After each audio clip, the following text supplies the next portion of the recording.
Amour inconditionnel de soi. L'importance du langage pour réussir à être bienveillante avec soi-même et à s'aimer sans condition. Let's go! Hello! Salut tout le monde! Moi c'est Aurora, je suis italienne, je suis coach en empowerment au féminin et coach en image de soi et ma mission c'est d'aider les femmes comme toi à devenir des véritables girl boss en unissant d'un côté un mindset de girl boss avec une image de girl boss, une image des puta madre ever comme j'aime bien dire, car yes, l'image est un outil stratégique qui te permet de montrer à l'extérieur qui tu es à l'intérieur et de cette façon, en étant authentique, attirer à toi les bonnes personnes et les bons événements dans ta vie. Si tu es nouvelle sur cette chaîne, déjà abonne-toi en cliquant sur le bouton ci-dessous. Ça va donner à Google et à YouTube plutôt un message comme quoi yes, tu veux faire partie de cette communauté et yes, mes vidéos sont cool. Et bien sûr, laisse-moi un pouce bleu pour indiquer que tu aimes bien. Bien sûr, j'attends de toi aussi un autre truc cette fois. Lâche-moi un commentaire. J'adore quand les filles vous m'écrivez et les garçons d'ailleurs parce que je sais qu'il y a aussi des garçons qui me suivent. J'adore vous lire, j'adore vous répondre donc n'hésitez pas à commenter ci-dessous. Et si tu es nouvelle ou nouveau, mais je pense que ça intéressera plus les filles, du coup tu peux télécharger absolument gratuitement, c'est un cadeau pour toi, dans la barre d'infos, le PDF contenant les 7 pièces incontournables que toute girl boss devrait avoir dans sa garde-robe. Si tu me suis depuis un bout de temps et tu as envie de passer à la vitesse supérieure, tu as envie de te coacher parce que tu as compris que pour passer à l'étape supérieure, tu as besoin d'aide, alors j'ai le plaisir de t'offrir 1 heure de coaching ensemble pour faire le bilan et voir comment travailler ensemble. Si ça t'intéresse, tu trouveras un questionnaire à remplir dans la barre d'infos et je t'appellerai pour prendre rendez-vous. Aussi, suis-moi sur Instagram où je publie tous les jours. Je vous donne plein de tips de mode, de style et de mindset de girl boss. Et sans plus tarder, rentrons dans le vif du sujet. Alors, beaucoup d'entre vous m'ont demandé d'approfondir le côté amour inconditionnel de soi. Car on se rend compte qu'on ne peut pas être aimé, se faire aimer ou même aimer les autres si déjà on n'arrive pas à s'aimer. Et donc l'idée ici, c'est qu'on fasse un focus sur l'amour inconditionnel de soi et surtout sur un point qui vraiment me tient à cœur,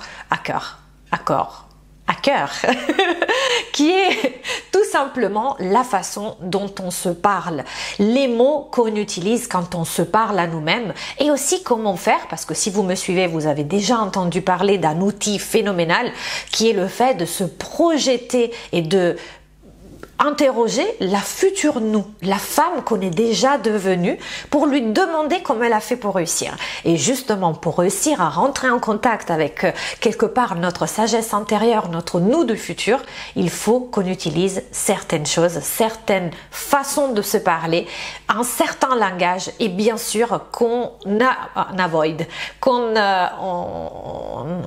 on dit ça?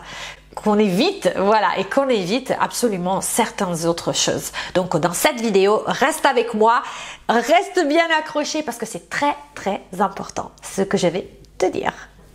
Déjà, fais attention, je te donne direct un exercice à faire pour pouvoir justement apprendre à t'aimer inconditionnellement. Regarde comment tu te parles, les pensées que tu as pendant la journée. Parce que il se peut que la façon dont tu t'adresses à toi-même, ce soit toujours la même depuis des semaines, des mois, voire des années. Le truc est que quand on continue de se répéter des phrases, par exemple, t'es vraiment une quiche, tu vois, tu fais tomber un truc par terre, comme moi si t'es hyper maladroite. D'ailleurs, juste avec mes clientes, quand on est parti à Naples, on a inventé un nouveau mot, c'est faire une aurorade, parce que je suis rentrée dans le placard du coiffeur au lieu de sortir par la porte, je rentrais dans le placard. Bref, je suis très maladroite. Et je peux continuer à me dire, oh, mais c'est pas possible, t'es trop gauche, t'es trop maladroite, etc. Le problème, c'est que si je continue de me répéter des phrases comme ça, et dis-moi dans les commentaires quelle est la phrase que tu voudrais éviter de te dire et que tu continues à te dire, le problème, c'est que ça devient notre identité. On commence, c'est comme les pensées en fait, on commence à croire que on est vraiment gauche, on est maladroite, on n'est pas assez, on est cruche, on est stupide. Tu vois, quelle est la phrase que tu te répètes tout le temps et tu te chopes. Si tu fais cet exercice-là pendant une semaine, tu notes comment tu te parles et s'il y a des récurrences, ce qu'on appelle en anglais on appelle des patterns, des modèles, des choses qui reviennent tout le temps. Dis-le moi dans les commentaires parce que c'est hyper important que tu fasses cet exo déjà pour prendre conscience des phrases que tu te dis tout le temps et est-ce que tu crois vrai ces phrases. Donc là, je vais te donner 3 filtres. Tu sais que j'aime beaucoup parler de filtres. 3 filtres, 3 questions que tu dois te poser tous les jours pendant une semaine en analysant la façon dont tu te parles. La première chose, c'est est-ce que ces phrases sonnent familières? Sonne familière, ça veut dire si ça sonne familier, si quelque chose que tu te chopes en train de te dire, c'est quelque chose que tu as l'habitude de te répéter, dis-toi, est-ce que cette phrase me fait sentir bien? Quelle est l'émotion que je ressens quand je me dis cette phrase? On peut aussi se dire, t'es trop drôle, t'es rigolote. Et des choses comme ça, peut-être ça te met de bonne humeur. Ou ça peut aussi, comme je disais tout à l'heure, te ramener vers le bas. T'es gauche, t'es stupide, t'es bête, t'es blonde, tout ce que tu veux. Et à ce moment-là, dis-toi, est-ce que vraiment... du coup, si ça provoque en toi une émotion négative, dis-toi que c'est peut-être une mœurs. Bon bref, je vais éviter avec le français aujourd'hui, ça sort pas. Une habitude que tu dois vraiment éliminer. Et du coup, tu vas te dire, ma future moi ne se parlerait pas comme ça. Parce qu'une future moi qui s'aime d'un amour inconditionnel ne se dirait pas des choses qui provoquent en elle des émotions négatives. Car maintenant, vous savez que quand on ressent une émotion négative, finalement, on va mettre en place des actions drivées par ces émotions négatives et ces actions vont être négatives. Du coup, on va produire des résultats négatifs. Et nous, on sait déjà que notre futur nous, elle a déjà produit des résultats ultra positifs. Donc, c'est impossible, mathématiquement impossible, qu'elle continue de se dire des choses négatives. Donc déjà, pose-toi la question, est-ce que c'est familier? Ce que je me dis tous les jours. La deuxième question que tu peux te poser, c'est est-ce que je continuerai à me parler comme ça dans le futur? Si par exemple tu as envie de devenir une méga girl boss, de faire carrière, de gagner plus d'argent, est-ce que tu continuerais de te dire je suis désorganisée, je ne gagne pas assez d'argent, je n'y arriverai jamais, je me sens dépassée, je n'en peux plus, ou tout simplement je ne sais pas. Est-ce que tu continueras à te dire cette phrase? Non, parce que tout simplement la toi du futur, elle est organisée, elle c'est une girl boss, elle a réussi dans le travail, elle a obtenu son augmentation, elle a de l'argent. Donc si elle a de l'argent, elle va pas se dire je n'ai pas assez d'argent. Donc utilise cette phrase comme filtre de tes pensées, de la façon dont tu te parles au quotidien pour laisser aller. Et dès que tu mets le doigt sur une phrase qui n'appartient pas à ton futur, que tu n'as pas envie qu'elle appartienne à ton futur, tu la stoppes. Et tu te la marques sur un calepin et à chaque fois que tu la chopes, tu dis rephrase. Je vais refaire une phrase différemment en fait. Je vais reformuler ma phrase pour éviter justement de me parler comme ça car ça n'appartient pas à la moi du futur. Et la troisième question à utiliser comme filtre pour savoir si ce qu'on est en train de se dire, ça va nous pousser vers le haut ou au contraire nous ramener vers le bas, c'est de se poser la question, est-ce que ça me sert? Ou est-ce que plutôt ça me dessert? Car objectivement, si tu te dis par exemple, je n'ai pas assez d'argent, je ne peux pas me le permettre. Et moi je te dis, est-ce que ça te sert de penser ça? Alors tu vas me dire, mais Aurora, le sac là que j'adore, j'aimerais bien me l'acheter, mais vraiment je ne peux pas me le permettre. Ou la voiture, ou la maison, ou les vacances. Ok, mais est-ce que ça te sert? Moi non plus, je ne peux pas m'acheter un penthouse dans le 6e arrondissement de Paris avec vue sur la Tour Eiffel et terrasse. So what? Je ne veux pas tous les jours me dire « Ah, tu peux pas te le permettre ». Parce que, tu vois, c'est quelque chose c'est comme si ça allait nous enlever notre pouvoir. De te dire « Non, je peux pas me permettre ce sac ou je peux pas me permettre ça ». En ce moment, est-ce que ça te sert ou pas? Tu peux laisser aller des choses tout simplement parce que tu décides qu'elles ne te servent pas. Et donc, tu peux les remplacer par des choses qui te servent. Par exemple, si moi je me dis « Je travaille dur », pour réussir à avoir la vie que je rêve, dont je rêve plutôt, et à ce moment-là, oui, ça me remplit de joie parce que je sais, quelque part, je me rappelle quel est mon objectif. Et donc, je me rappelle aussi pourquoi je suis en train de travailler. Et donc, ça va me remplir d'énergie. Mais peut-être pour toi, ça va être une autre phrase. Mais en tout cas, pose-toi cette question, utilise la phrase. Est-ce que cette pensée, cette façon de me parler me sert ou pas? Et laisse tomber tout ce qui ne te sert pas. Alors, comment faire, une fois que tu sais ce que, entre guillemets, il ne faut pas faire, comment faire pour upgrader, pour réussir à se parler de façon à s'aimer davantage? Une façon de faire, c'est de s'entourer de phrases positives. Alors, ce n'est pas la psychologie positive de se dire « je suis forte » alors que ton cerveau ne le pense pas. Ça, on l'a vu dans une vidéo précédente, comment justement changer petit à petit les pensées pour que ton cerveau ne les refuse pas d'un bloc. Là, c'est plutôt au niveau de l'environnement.